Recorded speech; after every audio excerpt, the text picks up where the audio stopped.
আসসালামু আলাইকুম রহমতুল্লাহ। দুনিয়ার সমস্ত পিৎজা থেকে সর্বশ্রেষ্ঠ পিৎজা হচ্ছে এই পিৎজাটা। পিৎজা লাইভ বলেন, পিৎজা বার্গ বলেন, পিৎজা বার্গার বলেন, পিৎজা যত কিছু আছে সব কিছুকে ফেল করে সামনের সারিতে রয়েছে এই পিৎজাটি। এই পিৎজাটি তৈরি করেছে আমার ঘরের যিনি প্রধানমন্ত্রী তিনি। তার হাতের এই পিৎজাটি একদম লোভনীয় দেখতে এবং খেতে অত্যন্ত সুস্বাদু ছিল। যা পিৎজা লাইভ, পিৎজা ওয়ার্ল্ড আরও যত ধরনের পিৎজা রয়েছে Dhaka, Bangladesh, India, Thailand and আমেরিকাতে, অর্থাৎ ওয়ার্ল্ডের যে কোনো পিৎজাকে ফেল করে এটি সামনের সারিতে এক নাম্বারে এসেছে।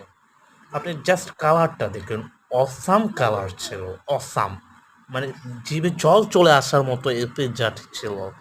এই পিৎজাকে আমি পৃথিবীর সেরা পিৎজা হিসাবে উপাধি দিয়েছি। জাস্ট এখনও আমার মুখে লেগে রয়েছে এই পিৎজার যে স্মেল, এই পিৎজার যে সুস্বাদুটা, টেস্টটা, সেটা আমার মুখে লেগে রয়েছে।